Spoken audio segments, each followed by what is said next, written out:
Assalamualaikum warahmatullahi wabarakatuh. Para pemirsa, hari ini kita akan melihat seberapa besar peluang Yusuf Mansur di Provinsi Banten. Kalau untuk masa yang sudah-sudah, Banten ini merupakan ladang duit atau daerah yang gampang dimasuk ke Yusuf Mansur untuk mendapatkan pundi-pundi uangnya.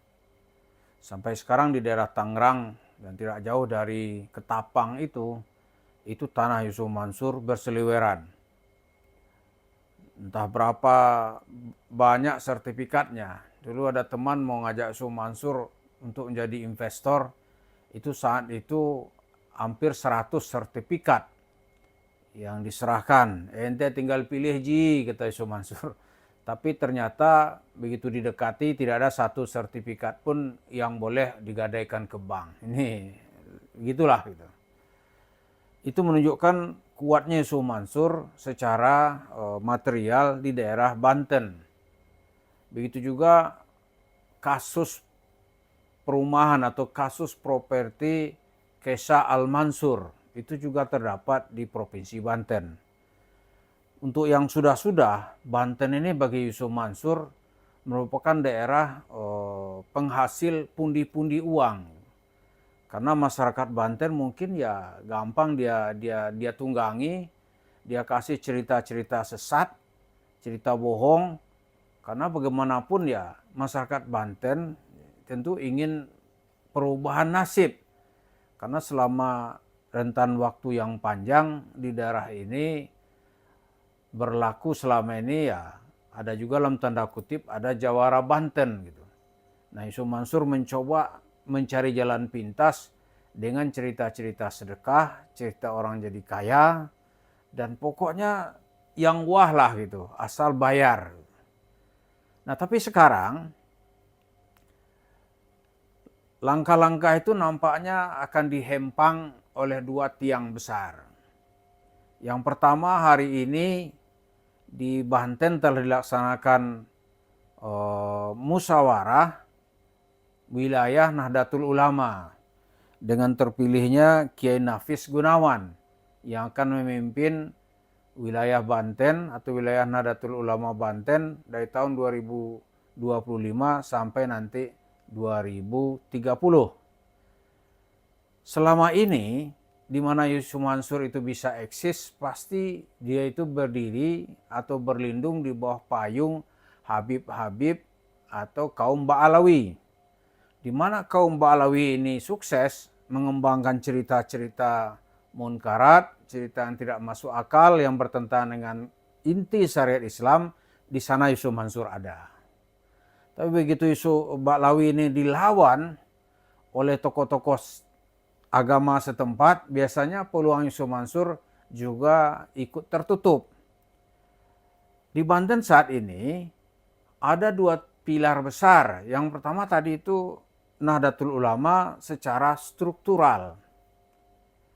Karena selama ini ya, di daerah yang Yusuf Mansur itu sukses, itu pengurus Nahdlatul Ulamanya tidak proaktif menjelaskan agama Islam, sehingga bisa digunakan oleh Yusuf Mansur untuk merayu, untuk menjerat duit gitu dari masyarakat yang dalam tanda kutip mungkin secara ekonomi berada dalam ekonomi minus atau pas-pasan.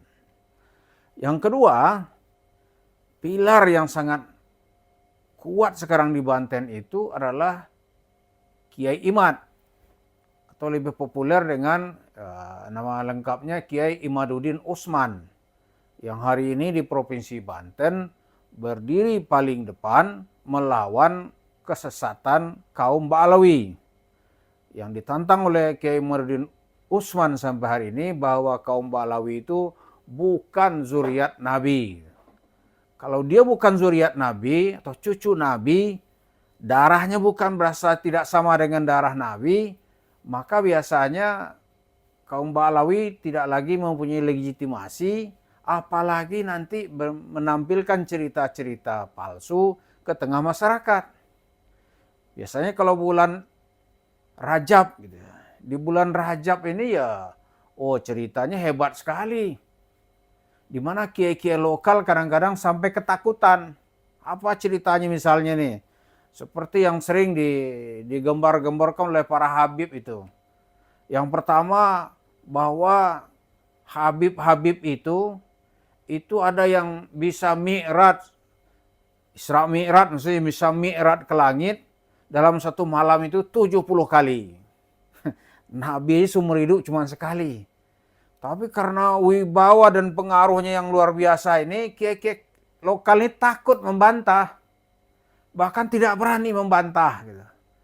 Karena dia sudah kena mental duluan. Nah, oleh Kiai Muhyiddin Utsman, ceritanya dimentahkan gitu. Nggak ada itu cerita bohong itu. Bahkan darahnya tuh nggak ada sama darah dengan darah kita, itu darah merah. Nggak ada itu darah Rasul, omong kosong.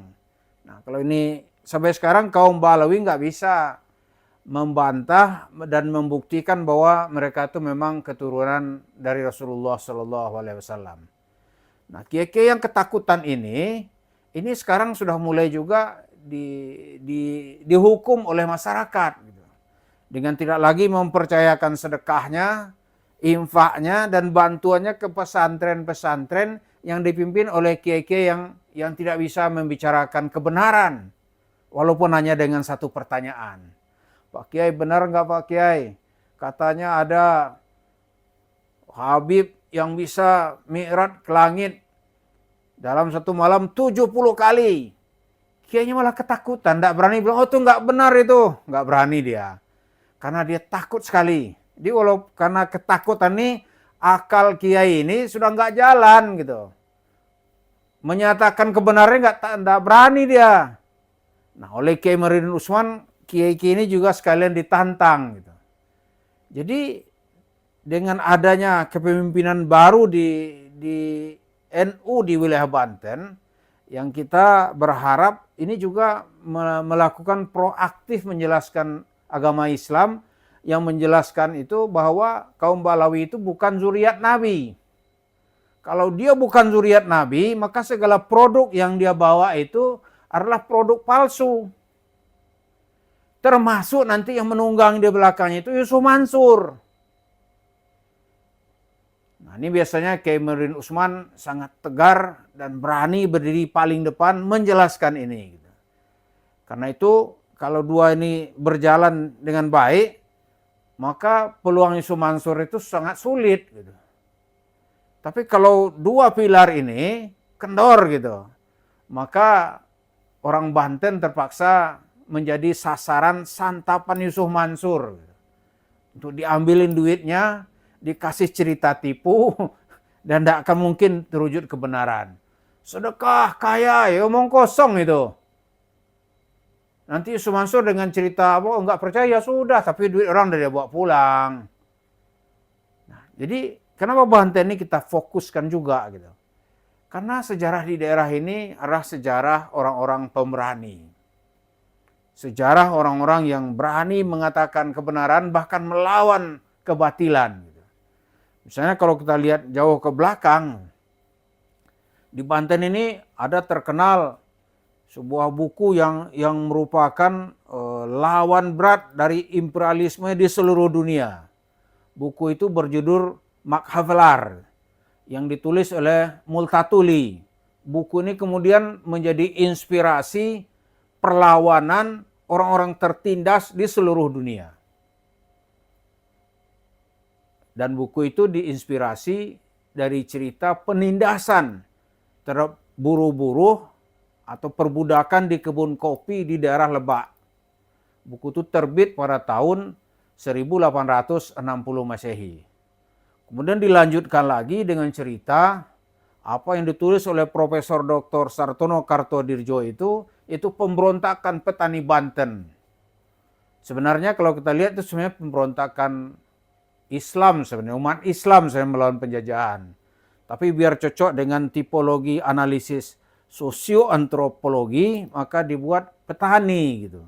Karena dalam kaum Marxis itu kan ada dua tipe masyarakat, yaitu kaum borjuis dan ada kaum proletar.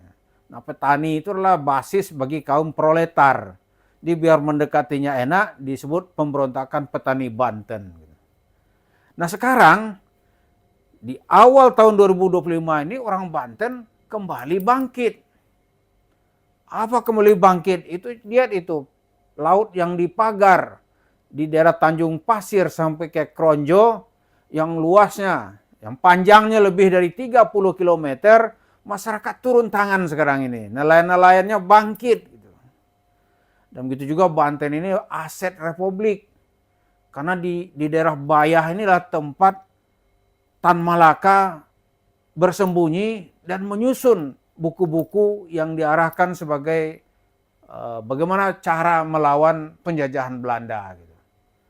Di antara bukunya itu mulai dia tulis di Banten, lalu diselesaikan nanti di daerah Taman Kalibata. Karena itu para pemirsa bisa melihat nanti di dekat Taman Makam Pahlawan di Kalibata itu ada nama gang atau jalan Tan Malaka. Gitu.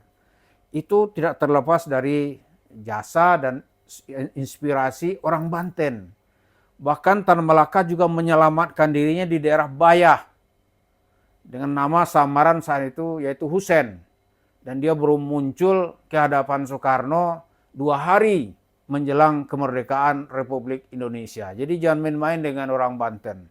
Jadi kalau Yusuf Mansur mau main-main dengan orang Banten nanti bisa-bisa rumah dan sebuah tanah yang ada di daerah Tangerang itu juga akan menjadi sasaran dari masyarakat Banten.